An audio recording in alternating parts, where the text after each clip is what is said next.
हिंदुओं का नरसंहार जो वहाँ पे इस्लामिक आतंकवादियों ने, जिहादियों ने वहाँ पे किया, उसके जिम्मेदार लोकल हैंडलर्स हैं, OGWs हैं, स्लीपर सेल्स हैं, स्थानीय कुछ ऐसे लोग हैं जो इनको सहायता कर रहे हैं, उन लोगों को रहने के लिए दे रहे हैं, उनको खाने के लिए दे रहे हैं। बॉर्डर क्रॉस करते ही उनको लोकल गाइड कोई कर रहा है। पाकिस्तान से टेररिस्ट तो आते ही हैं, लेकिन लोकल टेररिस्ट भी आपको हर एक जो हमला हो रहा है उसमें मिल जाएगा। तो बिना लोकल इन्वॉल्वमेंट्स के ये सब हो पाना नामुमकिन है। दूसरा, मैं ये समझता हूँ कि इसमें कोर्ट और जुडिशरी का भी उतना ही रोल है, वो भी उतनी ही जिम्मेदार है इस जो मैसेकर के पीछे, क्योंकि कोर्ट ने, जज ने कहा कि 30 सितंबर से पहले जम्मू कश्मीर में चुनाव कराए जाए। तो ये जो मुझे लगता है कि हिंदुओं के नरसंहार के लिए यहाँ पे चुनाव कराने के लिए इलेक्शन कमीशन और भारत सरकार को मजबूर किया। क्यों किया? जज साहब ने कभी कश्मीर आके तो देखा नहीं, जज साहब ने कभी पहलगाम आके तो देखा नहीं। तो जज साहब को हर चीज पे ज्ञान देना है, शिवलिंग पे कितना जल चढ़ाना है, दही हांडी की हाइट कितनी होनी चाहिए। लेकिन जहां जज साहब को मुंह खोलना होता है, दिल्ली में इनका एक चोर पकड़ा जाता है, वहां जज साहब का मुंह नहीं खुल रहा है। तो इसलिए मैं मानता हूं कि इसमें जुडिशरी का भी उतना ही रोल है। इसके ऊपर अगर मैं कहूं तो उनकी भी इंक्वायरी होनी चाहिए, उनको भी जेल में डालना चाहिए।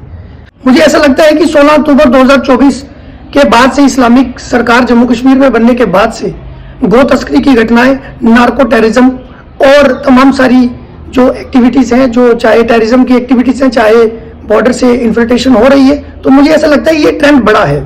और ये बढ़ने का कारण एक आत्मविश्वास भी हो सकता है कि इन जिहादियों का आत्मविश्वास बढ़ा है कि शायद हमें कोई बचाने वाला है।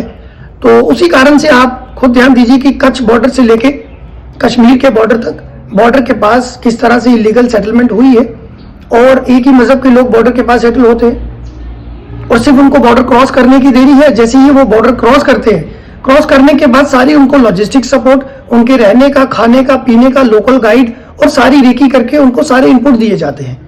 उनको तो ये तक पता है कि किसके घर में कौन सा पौधा लगा हुआ है। तो इसलिए जब इस लेवल की आप रेकी करते हैं, इस लेवल का आपका स्लीपर सेल और लोकल हाइब्रिड जो आपके टेररिस्ट हैं, जो स्लीपर सेल हैं, जो OGWs हैं, वो काम कर रहे हैं। कश्मीर की समस्या का एक ही हल है, वो है आर्मी। अगर कश्मीर को हम अगले 25 साल के लिए आर्मी को दे दें, तो मुझे लगता है कि कश्मीर की समस्या का एक सबसे परमानेंट सोल्यूशन यही होगा।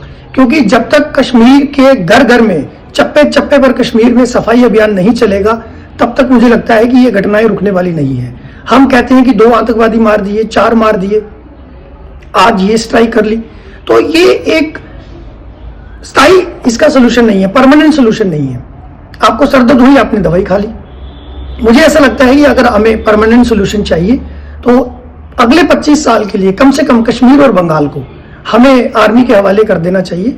फिर वो अपने ढंग से इसको टैकल करें, वो डील करें। और मुझे लगता है कि जब तक ये नस्ल सुधरेगी नहीं, तब तक ये सुधार होगा नहीं। देखिए, जो लोकल प्रोटेस्ट वहां पे हो रहे हैं, आपको ये समझना पड़ेगा कि वो एक नंबर का फ्रॉड है, धोखा है, वो मक्कारी है। इन सब धोखेबाजी से भारत के लोगों को, हिंदुओं को बचना है। ये टीम A AK-47 में है और टीम B जो है वो कैंडल मार्च निकाल रही है। इसलिए इस सब फ्रॉड से बचना है, इस फॉल्स नैरेटिव से दूर रहना है। ये जो नौटंकी इस देश में चल रही है कि कश्मीरी जो है वो यहाँ पे प्रोटेस्ट कर रहे हैं, कैंडल मार्च निकाल रहे हैं, उनको बहुत फिक्र है। उनको कोई फिक्र नहीं है आपकी, भाई साहब।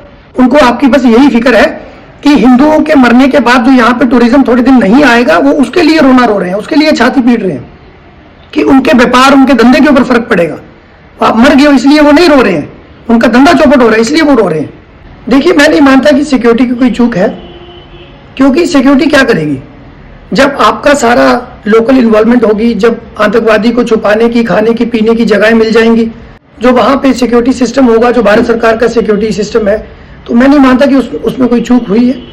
हाँ, मैं ये जरूर मानता हूं कि जो सेंट्रल एजेंसीज होंगी, जो सिक्योरिटी एजेंसीज होंगी, जो खुफिया विभाग होगा, उन्होंने इसका इंटेल दिया होगा। और मैंने अभी कल ही इसके बारे में पढ़ा है कि इसका इंटेल था, और वो इंटेल होने के बाद भी कहाँ कॉम्प्रोमाइज हुए कुछ लोग। सिस्टम के अंदर भी कुछ लोग जिहादी बैठे हुए हैं, जो गद्दार बैठे हुए हैं, उनको आइडेंटिफाई करने की जरूरत है। और मुझे ऐसा लगता है कि जब ये इंटेल अगर दिया गया, उसको सीरियस क्यों नहीं लिया गया। लोकल जो मौके के ऑफिसर थे वहां पे, जो भी लोग चाहे किसी भी रैंक के हो, क्या उनको इस चीज के ऊपर सीरियस होकर काम नहीं करना चाहिए था। तो मुझे ये भी लगता है कि शायद एग्जीक्यूशन में कोई प्रॉब्लम आई हो, और अगर आई है उनकी जांच होनी चाहिए। क्या डेलिबरेटली ये सब चीज़ें जो है उनको नज़रअंदाज किया गया? इतनी बड़ी घटना जो है वो पहलगाम में हुई और बिना लोकल हैंडलर्स के मुझे नहीं लगता कि ये हुई होगी।